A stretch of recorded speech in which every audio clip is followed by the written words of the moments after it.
When John writes his gospel, he records Jesus asking those who wanted to arrest him who they were looking for.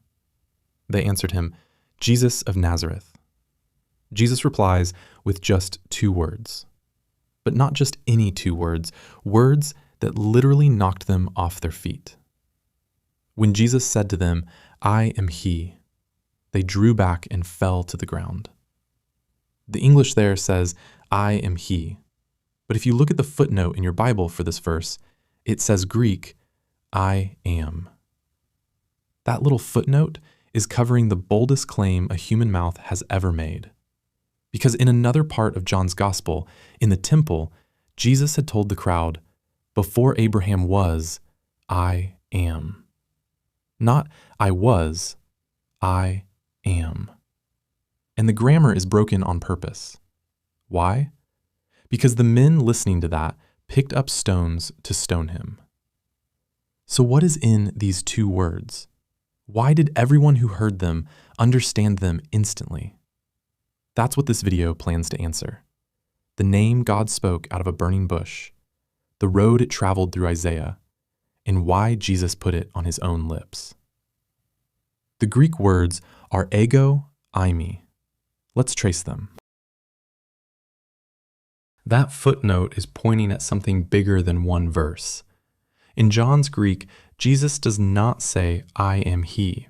He says, ego eimi, I am. And the sentence simply stops. There is no he. The translator supplied it because English cannot leave a sentence hanging open like that. And once you know that, you start finding the same patch all over this gospel. On a stormy lake at night, the disciples see a figure walking toward them on the water, and the voice says, "It is I, do not be afraid." That is the same 2 words. At a well in Samaria, a woman tells a stranger that she knows the Messiah is coming, and he answers, "I who speak to you am he." The same 2 words again, wearing a 3rd English disguise. Back in the temple, Jesus warns, "Unless you believe that I am he, you will die in your sins." The same 2 bare words again. And here the English does not even leave a footnote. Your Bible flags the Greek exactly once, back at the arrest. Everywhere else, the patch is silent. And the trail runs through the whole book. The well, the lake, 3 times in one temple argument, once at the Last Supper, and 3 times in the garden on the night of the arrest. Every one of them is a sentence with a hole in it, and every time the English quietly patches the hole. A pattern like that is not sloppy grammar. It is a signature. But you cannot read the signature from inside John's Gospel, because the ink is 1,400 years older.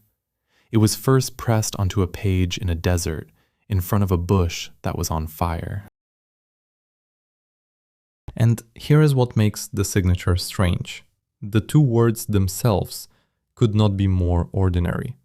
Ego is just the Greek word for I. Eimi is the verb to be. Together, ego eimi, and every Greek speaker alive said it without a second thought. It is how you answer the knock at the door. John himself shows us how ordinary it is. In chapter 9, a blind man Jesus healed comes home seeing, and the neighbors argue about whether it is really him. His answer, in the Greek, is these exact 2 words. "I am the man," says the English, patching the hole again. A beggar can say those 2 words, and nobody reaches for a stone. So the claim cannot live in the vocabulary. 2 cheap words do not carry blasphemy in their letters. Everything depends on who is speaking and on what stands or does not stand after them. When the healed man says it, the sentence means a neighbor. When the woman at the well hears it, the sentence means the Messiah she was waiting for. The question this study has to answer is what it means when a man in the temple says it with nothing after it at all, and the crowd hears something worth killing over. The words are cheap. What was done with them is what set them on fire. Exodus chapter 3. A shepherd on the far side of the desert sees a bush burning without burning up, and turns aside to look. Every fire he has ever seen was borrowing wood, oil, wax, something being used up to keep the flame alive. This one borrows nothing, and out of it, God speaks. He tells Moses that he has seen the affliction of his people in Egypt, and that Moses is going to Pharaoh to bring them out. So Moses asks the question anyone would ask. When I come to the people and tell them the God of your fathers has sent me, and they ask me his name, what shall I say? And God answers, I am who I am. And he said, say this to the people of Israel, I am has sent me to you. The Hebrew word is ehyeh, built from the verb of being, and it is not a dodge. It is the name. And it is a strange kind of name. Every other name is given to its owner. Every creature received its existence from somewhere else, the way every fire borrows its fuel. This one simply is. The old theologians kept a word for it, act, life in and of himself. Calvin wrote of this verse that God alone is self-existent and therefore eternal, and that everything else derives its being from him. The Old Baptist Confession opens its doctrine of God with the same claim, whose subsistence is in and of himself. And in the margin, it cites exactly this verse. But there is a part of this that philosophy would never have guessed. The name shows up in a rescue. Just before the name, God had already said to Moses, "But I will be with you." The bush is not a lecture on metaphysics. The fire that borrows nothing is lighting the way out of slavery. I am is who shows up. Now, if you have spent any time around this topic, you may have heard the shortcut, that the Greek translation of Exodus 3:14 has God saying, ego eimi, and that Jesus was simply quoting it. The truth is more careful than that, and it turns out to be stronger. When Jewish scholars translated Exodus into Greek, they rendered the name as ego eimi hoon, I am the one who is. And when the verse repeats the name, they leaned on the second half, the one who is has sent me to you. In that Greek sentence, the weight sits on hoon, the one who is, not on the plain I am. So if Jesus had wanted to quote that verse, those are the words we would expect. A skeptic who knows Greek will tell you this. And about Exodus 3:14, the skeptic is right. That verse alone will not carry the claim. But the road from the bush to the temple was never a straight line. It runs through Isaiah. Centuries after the Exodus, Isaiah writes down a scene that plays like a courtroom. The idols of the nations are summoned, witnesses are called, and God himself takes the stand. And he keeps closing his testimony with the same two-word refrain, I, the Lord, the first and with the last, I am he. You are my witnesses, that you may know and believe me and understand that I am he. And even after the trial ends, the refrain keeps going. Even to your old age, I am he. In Hebrew, it is aneho, I am he, the name compressed into a signature.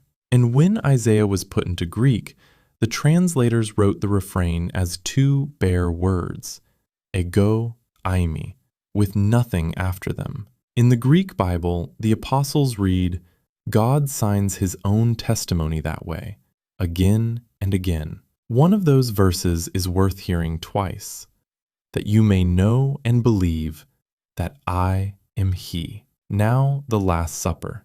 I am telling you this now, before it takes place, that when it does take place, you may believe that I am he. The same sentence with the same shape in a different mouth. The formula was centuries old by that night in the temple. The only question left is what happened when he used it. Which brings us back to the temple and to the argument that ended with stones.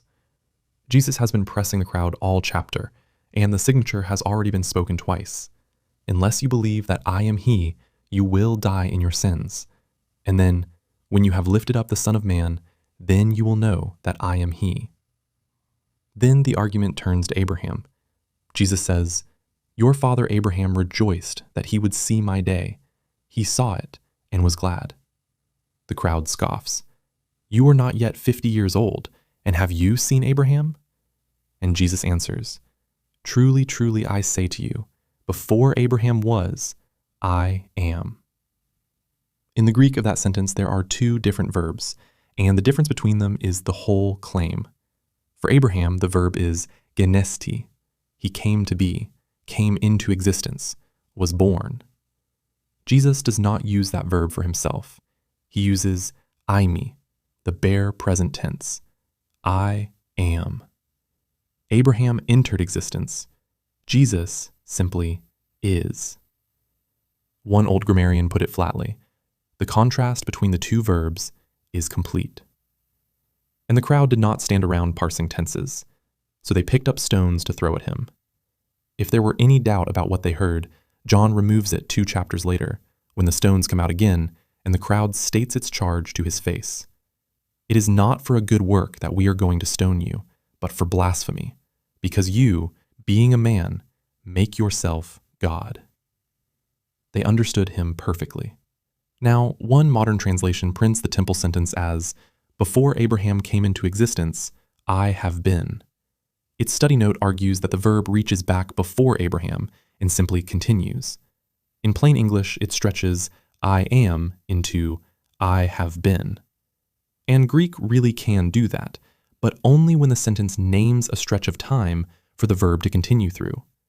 This sentence names none, and it is built on the contrast of those two verbs. You will not find I have been there in any of the standard English translations. And the men holding the stones did not mishear him either. Which is how we end up back in the garden where this study began.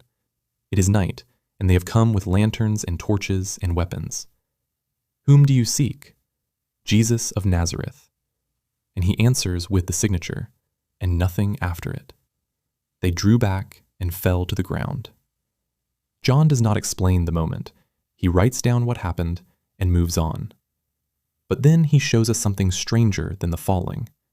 Jesus asks the question again and answers the same way again. "I told you that I am he.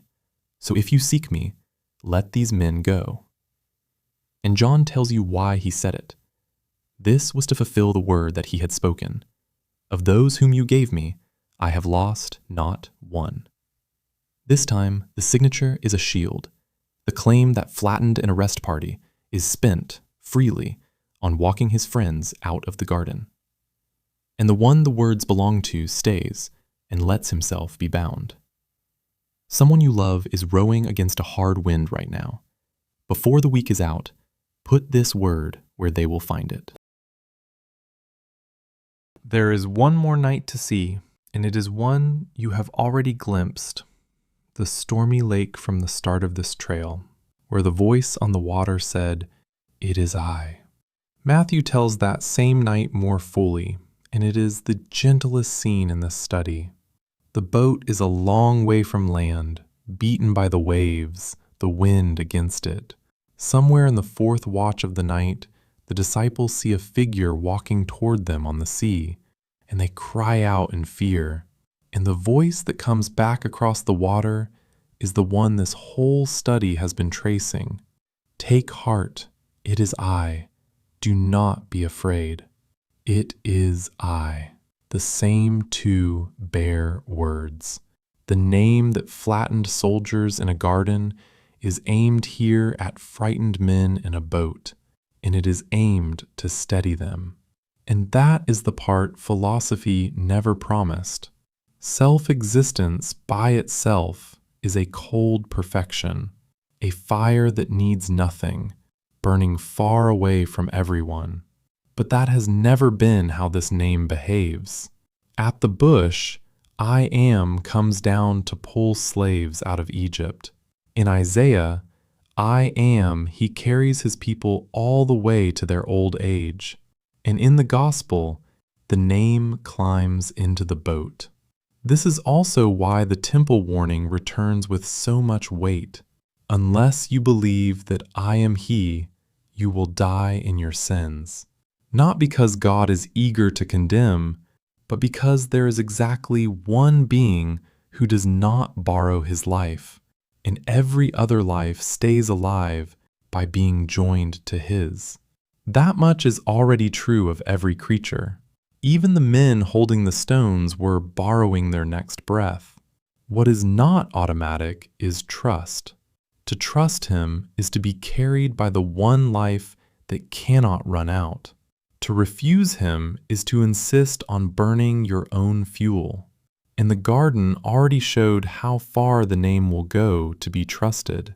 The mouth that knocked the arrest party down surrendered to it and walked to a cross, so that the shield thrown over his friends that night would cover everyone who believes.